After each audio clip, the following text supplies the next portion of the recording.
Do you guys ever come across a true crime story that just sticks with you, plays in your mind? You find yourself searching for updates every day, that kind of thing. But the story we're looking at today is kind of like that. This is one of the rare cases that have captivated the entire world. And despite taking place over 10 years ago, it's still talked about today. In fact, one of the most memorable things about this isn't the crime itself, but the social impact it had on society and how people responded to it. This is the case of Nevada Tan.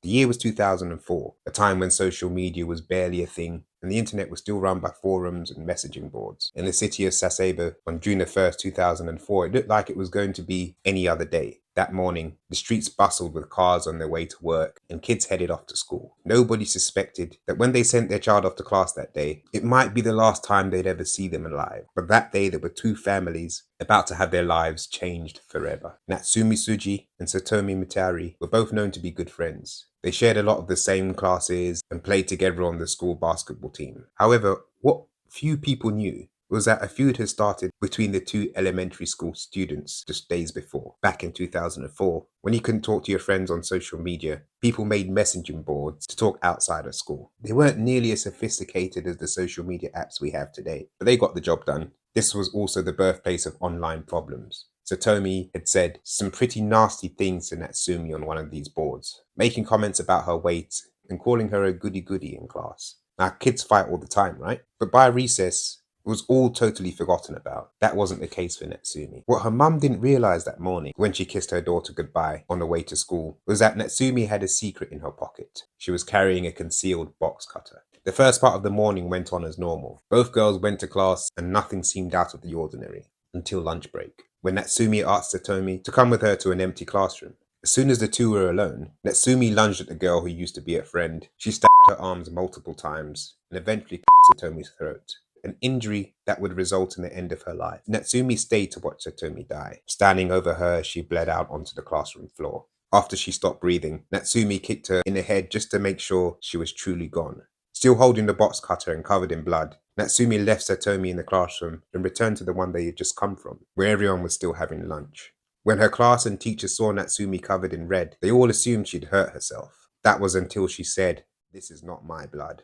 Police were contacted immediately, and they arrived at the scene in minutes. Nobody could believe what they were hearing.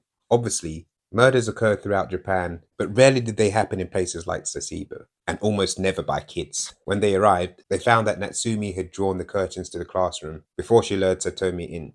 Satomi was found lying face down on the floor with no signs of life. The school had the task of making a very difficult call to Satomi's father, Koijoy Mitarai, who rushed down to the school as soon as he could when he heard that his daughter was hurt. At the time, he didn't know the full extent of her injuries. Koijoy was a widower and was raising his 3 children alone, after already losing his wife, Satomi's mum, to a cancer a few years earlier. When it became time to arrest Natsumi, she was reported to already severely regret her actions. She reportedly confessed to the crime on the spot and told the police that she'd done a very bad thing. She professed that she was sorry over and over again, and they took her into custody. Once down at the station, Natsumi refused to speak or eat any of the food offered to her by the officers. She just totally shut down. This was pretty frustrating for the officers, who were eager to understand why she would do this to someone she used to be such good friends with. She spent the night at the station and could often be heard crying. The next morning, she finally accepted some bread and juice and told the police why she committed this awful crime. By this point, the media had gotten hold of the case, and the details were spreading like wildfire. Hundreds of people offered their condolences to Satomi and her family. Others called for justice against Natsumi, who was known as Girl A in the media due to her age. In the 2 months before Natsumi's trial, investigators took a deep dive into her past and tried to figure out what would drive someone so young to kill another human being. Although she was thought to be a good student, there were several signs that Natsumi was having some difficulties. She loved playing basketball and had a healthy number of friends. But in recent months, things had started going wrong. Her parents were unsatisfied with her grades, and as a result, made Natsumi quit the basketball team to focus on studying. She was under a lot of pressure to maintain grades, as well as participate in after-school activities, which would be crucial in the future for her to get into good schools. That wasn't all. Natsumi had gained an interest in dark media, cartoons and movies that definitely weren't appropriate for her age range. She was reportedly really into Battle Royale which is about a group of students who are trapped on an island and have to fight to the death so a lone survivor can leave the island alive. Psychologists also discovered previous incidents that Natsumi had had, including fighting other students and bringing a sharp object to school just a month before Satomi's murder. This started a real discussion around internet content and how parents could stop their children from accessing this kind of material. Although it's hard to say, if Natsumi hadn't found out about this stuff online, then it's possible she never would have thought to do what she did to Satomi. It's been suggested she may have been suffering from hikikomori syndrome, which includes symptoms such as internet addiction, social withdrawal, and depression, but it was never confirmed.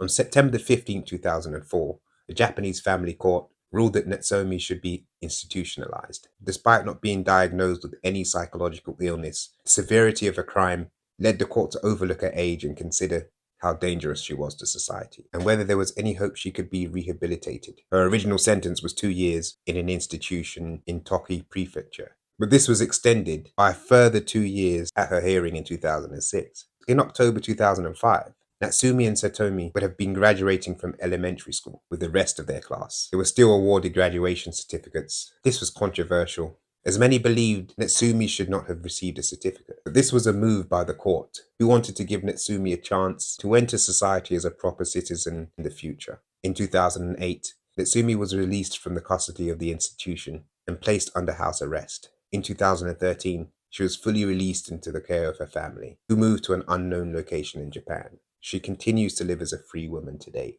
under a new identity and out of the public eye. That isn't the end of the story. The reaction that Satomi's murder got in the media was weird, to say the least. There was a lot of mystery surrounding the case, especially in terms of the girls' ages and Natsumi's identity. Although the public didn't know her real name, a photo of her started to circulate around the internet, specifically one where she was seen wearing a University of Nevada sweatshirt. This got people to start calling her Nevada Tan. Tan is a cutesy variation of Chan, which means friend. People seemed totally fascinated by her and the fact that she had done something so awful at such a young age. It was also rumored that she was wearing the Nevada sweatshirt when she did the murder. The topic of Nevada Tan became popular in messaging boards in Japan and across the rest of the world. People would draw cartoons of Natsumi wearing the sweatshirt and covered in blood, drawing her in a classic Japanese style known as chibi, which makes characters look super cute and childlike. It was almost like they turned her into a whole character, creating little comics of her hurting other cartoon characters in the same way she did Satomi. It had gotten so bad that the University of Nevada temporarily stopped selling their sweatshirts after a huge surge in sales. Since her release,